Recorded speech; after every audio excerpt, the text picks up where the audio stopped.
परीक्षित जी को मृत्यु के भय से बचाने के लिए श्री सुखदेव जी महाराज का पावन पदार्पण उस ऋषि समुदाय में हुआ, जिस समुदाय में बैठे बैठे परीक्षित जी सबसे पूछ रहे थे कि जिसकी मृत्यु अत्यंत निकट आ गई है उसे क्या करना चाहिए।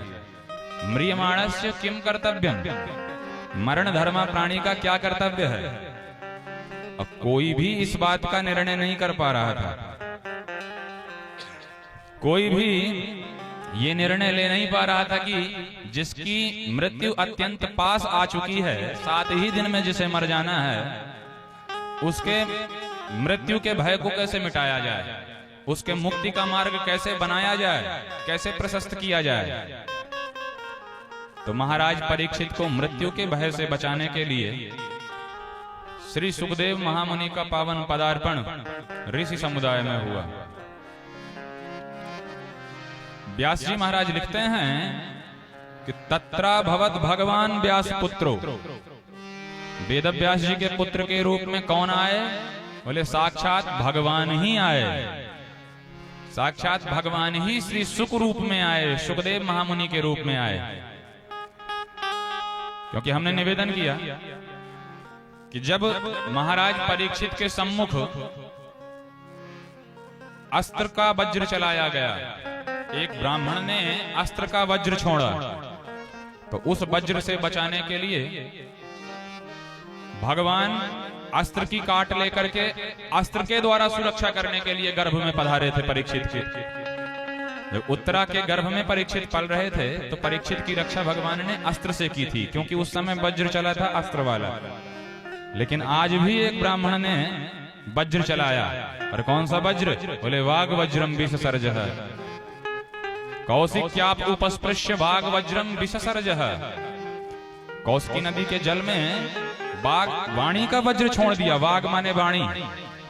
तो जब एक समीप पुत्र श्रृंगी के द्वारा वाग वज्र चलाया गया, तो अब की बार भगवान वाणी के वज्र से बचाने के लिए वाणी की ही औषधि लेकर के भगवान सुखदेव रूप में महाराज परीक्षित के सम्मुख प्रकट हुए। इसलिए तत्राभवद भगवान व्यास पुत्रो यदृच्छया गामट मानो नपेक्षः।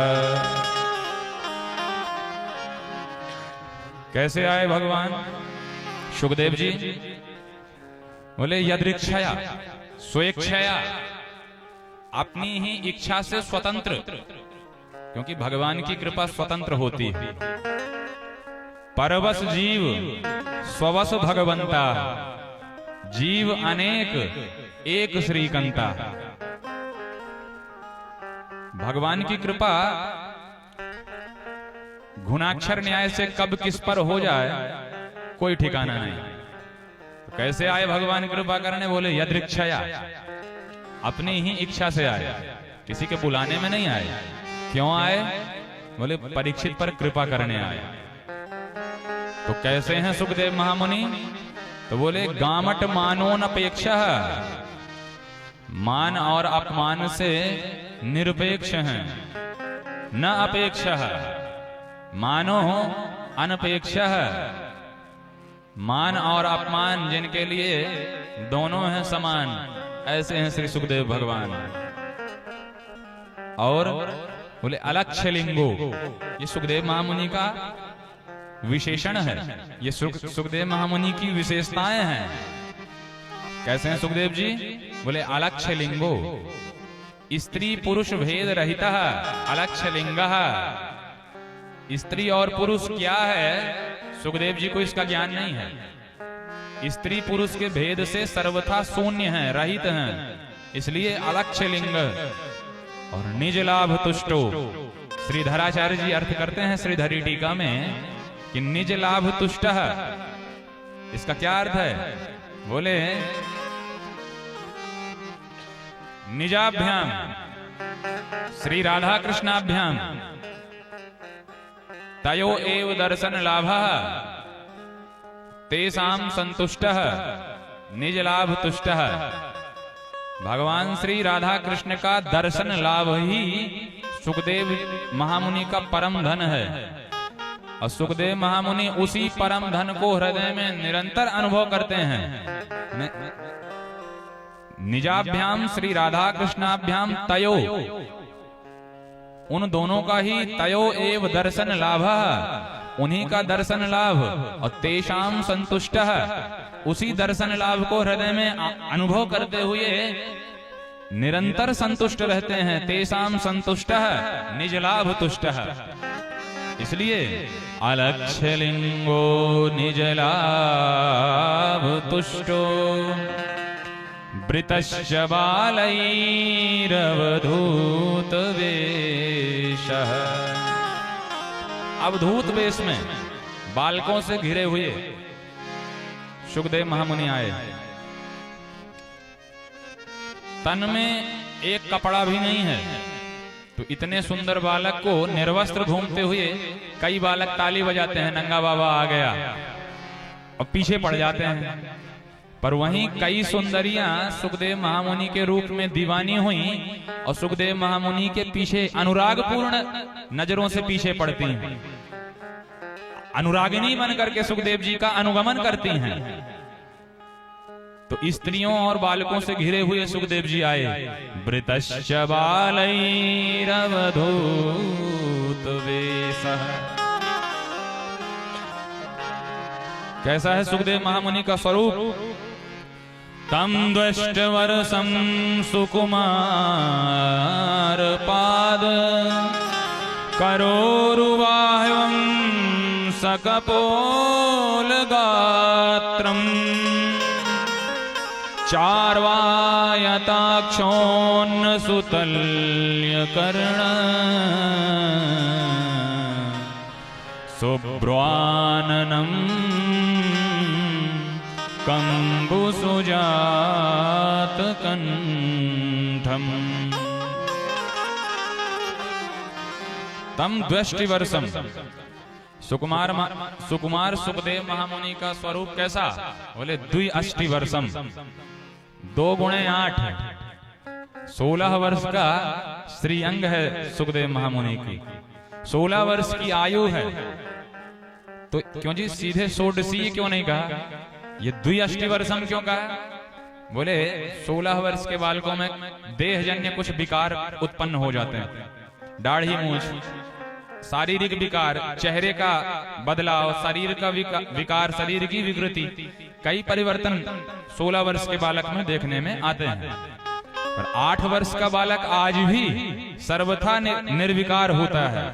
तो जब इस कलिकाल में 8 वर्ष के बालक में कोई विकार नहीं हुए, तो फिर तो सुखदेव महामुनि स्वयं भगवान हैं। इसलिए 8 से गुणा करके बतला रहे हैं कि जैसे 8 वर्ष का बालक निर्विकार होता है, वैसे ही सुखदेव महामुनि पूर्ण रूप से निर्विकार हैं। अपितु 8 वर्ष के बालक में जितनी निर्विकारता होती है, सुखदेव महामुनि में उससे 2 गुनी अधिक निर्विकृति है। माने सुखदेव महामुनि 8 वर्ष के बालकों से भी 2 गुना अधिक निर्विकार हैं। इसलिए सुखदेव महामुनि को द्विअष्टिवर्षम कहकर के संबोधित किया।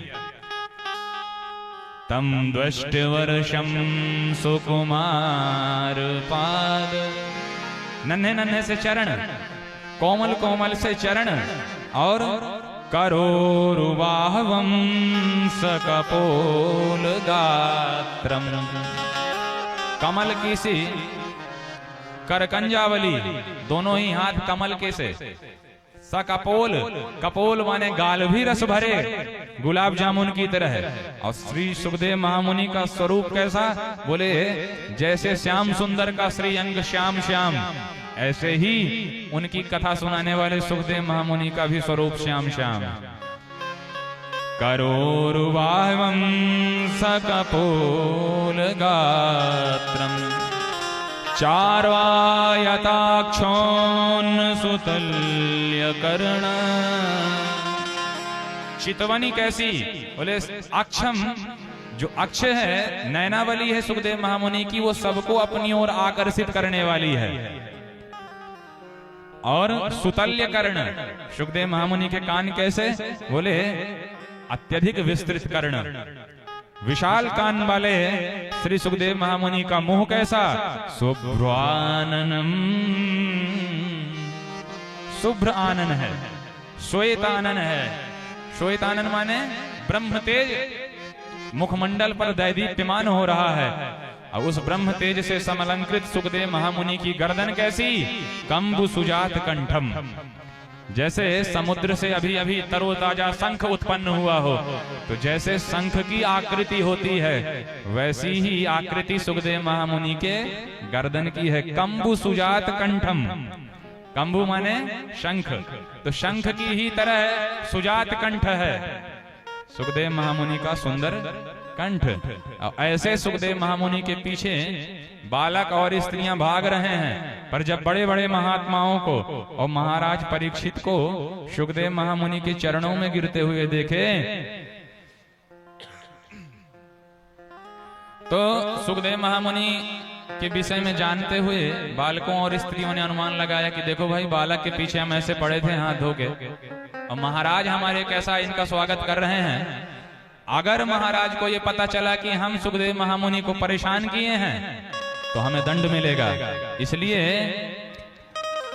सविष्णुरातो तिथय आगताय तस्मै सपरयां शिरसा जहार ततो निवृत्ता ह्यबुधा स्त्रियोर्भका महासने सोपविवेश पूजिता। सुखदेव महामुनि को स महासने उपविवेश पूजिता, परीक्षित जी ने महासन में एक दिव्य सिंहासन में बैठा करके सुखदेव जी का पूजन किया। तो ततो निवृत्ता ह्यबुधा स्त्रियोर्भका, अर्भक माने बालक, स्त्रियां और अर्भक माने स्त्री और बालक, ततो निवृत्ता भाग गए। क्यों? बोले महाराज को पता चला कि हम सुखदेव महामुनि को तंग किए तो दंड मिलेगा, इसलिए भाग खड़े हुए।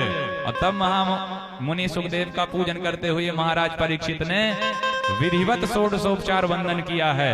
और उसके बाद प्रश्न कर दिया, येषां संस्मरणात् पुंसां सद्यः शुध्यन्ति वै गृहाः किं पुनर्दर्शन स्पर्श पाद शौचासनादिभिः।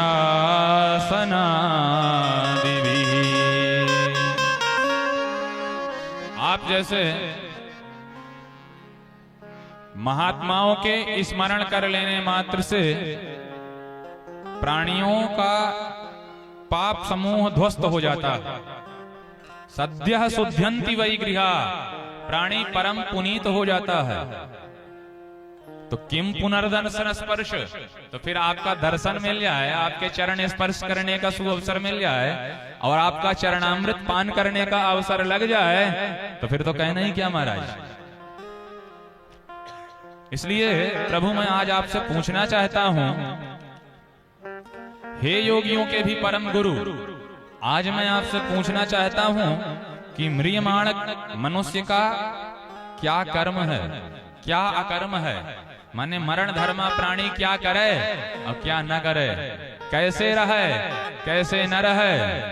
अतः पृच्छामि संसिद्धिं योगिनां परमं गुरुं पुरुषस्येह यत् कार्यं म्रियमाणस्य सर्वथा। हे योगियों के परम गुरु, मैं पूछना चाहता हूं कि मरण धर्म प्राणी का क्या कर्तव्य है, क्या करे और क्या न करे। पर परीक्षित जी को लगा इतने ही प्रश्न किए करे रहेंगे तो एक ही प्रश्न का उत्तर देंगे और झटपट चल देंगे, और समय हमारे पास 7 दिन का है, तो 7 दिन कैसे टाइम कटेगा। तो फिर प्रश्नों की झड़ी लगा दिए।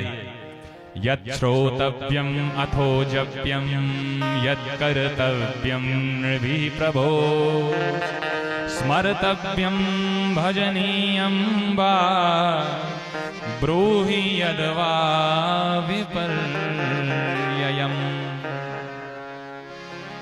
क्या श्रवण करने योग्य है? यत् श्रोतव्यम, अथो जप्यम, क्या जप करने योग्य है, किसका जाप करें। यत कर्तव्यम नृभि प्रभो, नृभि यत कर्तव्यम, हे प्रभो तदवद, जो प्राणियों का कर्तव्य है कृपा करके वह भी बतलाने की अनुकंपा करें। यत कर्तव्यम नृभि प्रभो, स्मर्तव्यम भजनीयम वा, स्मरण करने योग्य कौन है, स्मरण करने योग्य कौन है, भजन करने योग्य कौन है, ये सारी चीजें हमें जाननी है। कृपा करके बतलाइए कि 7 दिन में जिसकी मृत्यु है उसे क्या करना चाहिए। अब परीक्षित जी का प्रश्न श्रवण किए तो सुखदेव जी आह्लादित हो गए, क्योंकि संतों से ऐसे ही प्रश्न करना चाहिए। संतों से जब मिलो तो ऐसा ना पूछो कि बाबा जी छोटी वाली बहू के बेटा नहीं हो रहा है तो कैसे हो जाएगा, बाबा जी के खुद ही बेटा नहीं है वो कहां से बेटा दे देंगे। तो संतों से मिलो तो संतों का जो लक्ष्य है, संत जिसे प्राप्त कर चुके हैं उस तत्व के विषय में पूछना चाहिए।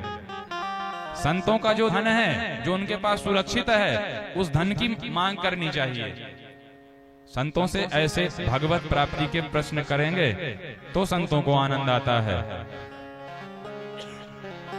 शुकदेव महामुनि ने जैसे ही महाराज परीक्षित का प्रश्न श्रवण किया तो हृदय में गदगद हो गए, और गदगद हो गए तो शुकदेव महामुनि ने प्रेम भरे वचनों से प्रसन्न हो करके परीक्षित को संबोधित करना प्रारंभ किया। वरीयाने सते प्रश्न कृतो लोकहितं नृप, आत्मवित् सम्मतः पुंसा श्रोतव्यादिषु यः परः, आत्मवित् सम्मतः पुंसा श्रोतव्यादिषु यः